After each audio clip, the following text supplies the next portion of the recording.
Hey guys, welcome to planet hacks. तो आज मैं अपनी पहली ट्यूटोरियल वीडियो इंट्रोड्यूस करने जा रहा हूँ डेटा स्ट्रक्चर के ऊपर। तो इस ट्यूटोरियल सीरीज़ में हम डेटा स्ट्रक्चर के बारे में पढ़ेंगे। सो डेटा स्ट्रक्चर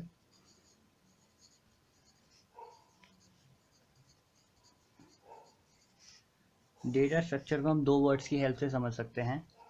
पहला कलेक्ट, दूसरा ऑर्गेनाइज। तो हम कह सकते हैं कि data structure is a way, data structure एक तरीका है डेटा को कलेक्ट करने का और उस डेटा को एक ऑर्गेनाइज वे में स्टोर करने का।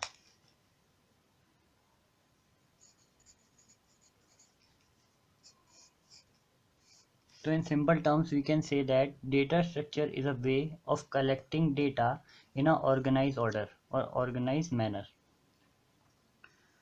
तो एक एग्जांपल ले लेते हैं। जैसे हमारे पास डेटा है 101 राज बीटेक एंड 23। तो this is a data and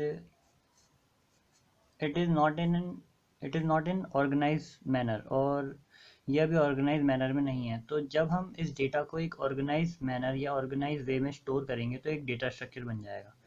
तो जब मैं इस डेटा को एक फ़ाइल में स्टोर करूँगा, जैसे कि मैंने एक फ़ाइल बना ली, स्टूडेंट की मैंने एक फ़ाइल बना ली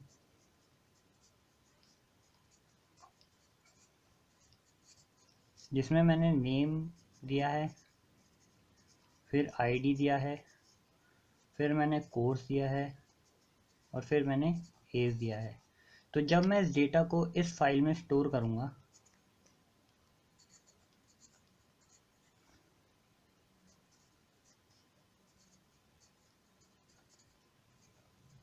तो ये एक डेटा स्ट्रक्चर बन जाएगा।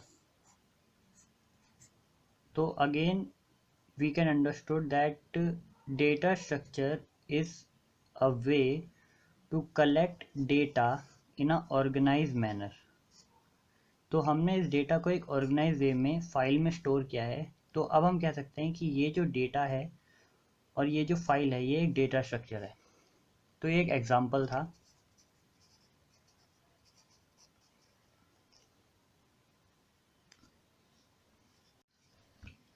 तो डेटा स्ट्रक्चर के अंदर हम दो चीज़ों के बारे में पढ़ेंगे, एक डेटा स्ट्रक्चर के ऑपरेशंस और डेटा स्ट्रक्चर के टाइप्स। तो अभी हमने पीछे डिस्कस किया कि data structure is a way of storing and collecting data in a organise manner. तो जो भी डेटा स्टोर होगा ऑर्गेनाइज मैनर में उसे हम डेटा स्ट्रक्चर कहेंगे। तो कोई भी चीज़ जो अपने अंदर डेटा को स्टोर कर रही है एक ऑर्गेनाइज मैनर में, तो वो डेटा स्ट्रक्चर हो सकती है। तो डेटा स्ट्रक्चर में यूजुअली 6 टाइप के ऑपरेशंस होते हैं और ये ऑपरेशंस हम डेटा स्ट्रक्चर के ऊपर इम्प्लीमेंट करते हैं। तो जितने भी टाइप्स ऑफ डेटा हम पढ़ेंगे उनके ऊपर ये ऑपरेशन इम्प्लीमेंट होंगे। तो ये 6 ऑपरेशंस डेटा स्ट्रक्चर के ऊपर इम्प्लीमेंट होंगे जिससे हम डेटा को मॉडिफाई और चेंजेस कर सकते हैं।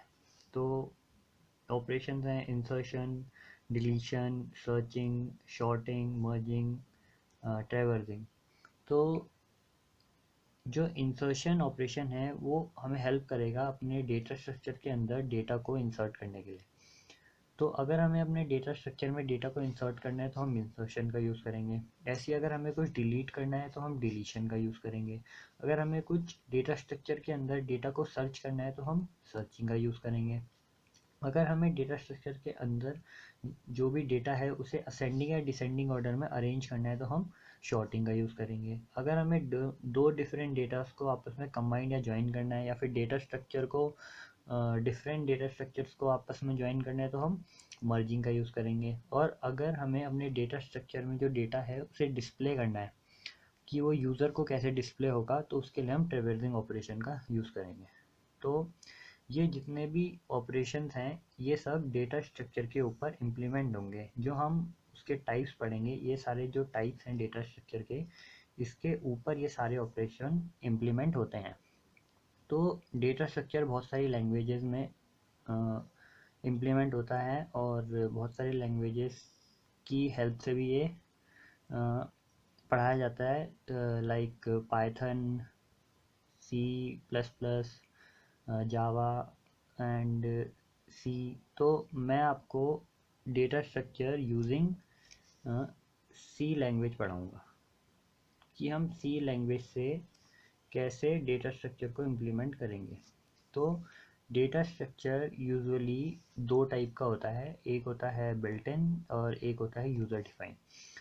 तो बिल्ट इन को हम कहते हैं प्रिमिटिव डेटा स्ट्रक्चर। प्रिमिटिव मतलब जो प्री डिफाइन होता है, जो पहले से ही बना हुआ होता है।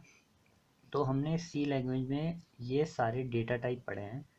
ये डेटा टाइप सी लैंग्वेज में यूज़ होते हैं किसी भी डेटा को बताने के लिए कि वो डेटा कैसा है। तो इंटीजर क्या करता है, सारी इंटीजर्स वैल्यू को अपने अंदर स्टोर करता है, plus minus along with zero. Float जो डेसिमल नंबर्स को अपने अंदर स्टोर करता है। कैरेक्टर जो alphabet, lower case, upper case अपने अंदर स्टोर करता है। और पॉइंटर जो एड्रेस अपने अंदर स्टोर करता है। तो ये सारे जितने भी डेटा टाइप्स हमने पढ़े हैं, ये सब अपने अंदर डेटा को स्टोर कर रहे हैं एक ऑर्गेनाइज वे में। जैसे यूज़र एंटर करता है इसके अंदर डेटा, तो वो इसके अंदर स्टोर हो जाता है। तो हम कह सकते हैं कि ये सारे जितने भी डेटा टाइप्स हैं, ये डेटा स्ट्रक्चर है, क्योंकि ये डेटा को अपने अंदर स्टोर कर रहे हैं एक ऑर्गेनाइज वे में। तो यूज़र डिफाइंड जो डेटा टाइप होते हैं उसे हम एब्स्ट्रैक्ट डेटा टाइप भी बोलते हैं। एब्स्ट्रैक्ट डेटा टाइप मतलब जो यूज़र अपने हिसाब से बनाता है, यूज़र डिफाइंड अपने हिसाब से। तो ये तीन चीज़ में क्लासिफाइड हो रखे हैं। एक होता है एरे, एक होता है लिस्ट और एक होता है फाइल। और लिस्ट फिर फर्दर क्लासिफाइड होता है तीन चीज़ में। पहला आपका 1 डायमेंशनल, फिर आपका 2 डायमेंशनल, फिर आपका 3 डायमेंशनल। ऐसी लिस्ट भी आपका दो टाइप में क्लासिफाई होता है, एक होता है लीनियर, एक होता है नॉन लीनियर। और लीनियर फिर क्लासिफाइड होता है 3 टाइप्स में, एक होता है स्टैक, एक होता है क्यू और एक होता है लिंक लिस्ट। और नॉन लीनियर फिर क्लासिफाइड होता है ट्री में और ग्राफ में। और उसके बाद थर्ड जो है वो है फाइल। तो हम आगे पढ़ेंगे कि एरेज को में कैसे ये ऑपरेशन इम्प्लीमेंट होंगे, 1D में कैसे इम्प्लीमेंट होंगे, 2D में कैसे, 3D में कैसे इम्प्लीमेंट होंगे, लिस्ट में कैसे इम्प्लीमेंट होंगे। लिस्ट बताया मैंने कि दो टाइप के हैं, लीनियर और नॉन लीनियर। लीनियर वो होता है जिसके अंदर जो भी डेटा होता है वो सीक्वेंशियली अरेंज होता है। जो सीक्वेंस में अरेंज होगा डेटा वो लीनियर लिस्ट में आएगा, और जो सीक्वेंस में नहीं है डेटा वो नॉन लीनियर में आएगा।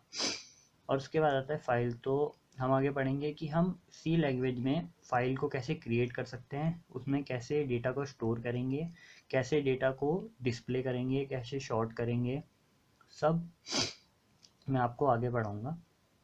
तो इस वीडियो में बस इतना ही, और आगे मैं यूज़र डिफाइंड डेटा टाइप से शुरू करूँगा।